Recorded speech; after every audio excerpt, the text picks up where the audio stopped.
இடம்பொருள் நேயர்களுக்கு வணக்கம். ஸோ இன்றைக்கி பார்த்தீங்க அப்படின்னா இப்போ மகாநதி சீரியலில் இப்போ ராகினிக்கு வீட்டை சுற்றி காமிக்கிறேன் பேர் வழின்னு சொல்லிட்டு அஜய் என்ன பண்ணுறாரு, விஜயுடைய பெட்ரூமை சுற்றி காமிக்கிறாரு. அந்த மாதிரி யாராச்சும் இன்னொருத்தவங்களோட பெட்ரூமை யூஸ் பண்ணுற ரூம் அப்படி சுற்றி காமிப்பாங்களா? ஆனால் சுற்றி காமிச்சிட்டு அங்கே விட்டுட்டு அங்கேருந்து அவங்க அப்பா கால் பண்ணாருன்னு சொல்லிட்டு ஃபோன் எடுத்துட்டு இந்த பக்கம் தனியாக வந்துடுறாரு. தனியாக வந்ததுக்கு அப்புறம் தான் பார்த்தீங்க அப்படின்னா அங்கே ராகினி நின்றுட்டு இருக்கும் பொழுது இப்போ டக்குன்னு உள்ளர காவேரி வர அந்த சமயத்தில் ராகினி பார்த்தா இவங்களுடைய நகை எல்லாத்தையும் எடுத்து பார்த்துட்டு நல்லா பெருசாக சந்தோஷமாக தான் வாழ்கிறா, ரூமும் பெருசாக இருக்குது அப்படின்னு சொல்லிட்டு இருக்கும்போதே அங்கே காவேரி வந்துடுறாங்க.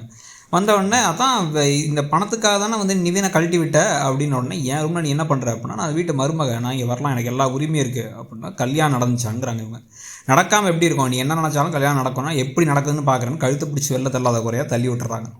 ஸோ தள்ளி விட்டதுக்கு பிறகு பார்த்திங்க அப்படின்னா கீழே எல்லோரும் ஃபோட்டோலாம் எடுத்துகிட்டு இருக்காங்க. அப்போ பார்த்தா பாட்டி என்ன சொல்கிறாங்க அப்படின்னா எல்லோரும் சேர்ந்து ஒன்றா ஃபோட்டோ எடுக்கலாம், நீங்கள் கல்யாணம் முடிச்ச அப்போ நாங்களாம் ஃபேமிலியாக ஃபோட்டோ எடுக்கலை அப்படின்னோடனே விஜய் அதுக்கு என்ன தாராளமாக எடுக்கலான்னு சிரிச்சுக்கிட்டே எல்லாத்துக்கூடயும் சேர்ந்து ஃபோட்டோ எடுக்கிறாரு. அப்புறமா ஃபேமிலி ஃபோட்டோஸ் எல்லாம் பங்கெடுத்து தாத்தாவெல்லாம் கூட இருக்க வச்சு எடுத்ததுக்கு பிறகு எல்லாம் சந்தோஷமாக கிளம்பி போயிடுறாங்க.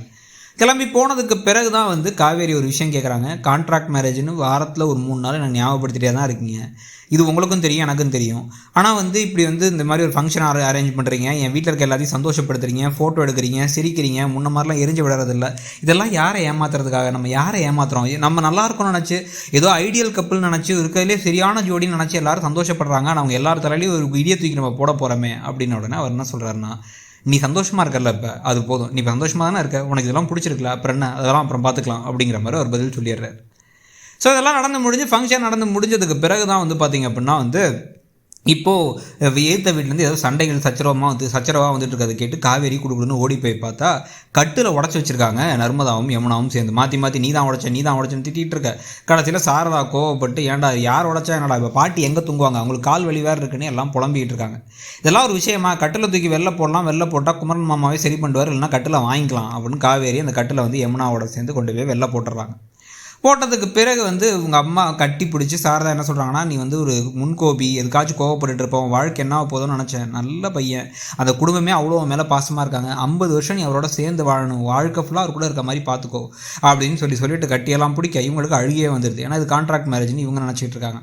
ஆனால் அது கான்ட்ராக்டாக இல்லாமல் நிஜமான நல்லா இருக்கணும் எல்லாரும் நினைக்கிறோம், அவங்க 2 பேருமே நினைக்கிறாங்க வேறு. இப்போ அழுதுகிட்டே வெளில வந்தவங்களுக்கு அப்படியே கண்ணீர் ரொம்ப ஒரு மாதிரி வருது, கண்ணீர் வந்துகிட்டே இருக்குது, கண்ட்ரோல் பண்ண முடியல. இதுக்கப்புறம் குமரன் அந்த கட்டில் சரி பண்ணிகிட்டு இருக்காரு. கங்கா அதை என்ன ஆச்சுன்னு சொல்லிட்டு திட்டிகிட்டு இருக்காங்க யமுனாவை. அப்போ பார்த்தீங்க அப்படின்னா இல்லை ஃபங்க்ஷனுக்கு ஏதோ வந்துட்ட போலையே, மோதிரத்தெல்லாம் எடுத்துக்கிட்டு அப்படின்னா, இல்லை நான் வரல, கங்கா சொன்னால் நான் வந்தேன் அப்படிங்கிறாரு குமரன். எவ்வளோ பொண்டாட்டி தாசனா நீ மாறிட்டடா அப்படின்னு சொல்லிட்டு திட்டிகிட்டு இருக்காங்க. இதுக்கும் வேறு கொஞ்சமாச்சும் ஒரு இது இருக்க வேணாமா, ஏன்டா அப்படி மாறிட்ட அப்படின்னு சொல்லி திட்டிகிட்டு இருக்காங்க. அந்த விஷயங்களும் நடக்குது. நடந்து முடிஞ்சதுக்கு பிறகு தான் பார்த்தீங்க அப்படின்னா இப்போ அடுத்த நாள் காலையில் பசுபதி வீட்டுக்கு வராரு, அன்போட வீட்டுக்கு. அன்போட வீட்டுக்கு அவர் என்ன பண்ணுறாரு அப்படின்னா அஜய் எங்கன்னு கேட்டால் அஜய் தூங்கிட்டு இருக்காரு. ஆனால் அவன் ஜாகிங் போயிடுவான், ரொம்ப பொறுப்பான பையன், லேட்டாலாம் தூங்க மாட்டான்னு கதையை விட்டுட்டு இருக்காரு அன்பு.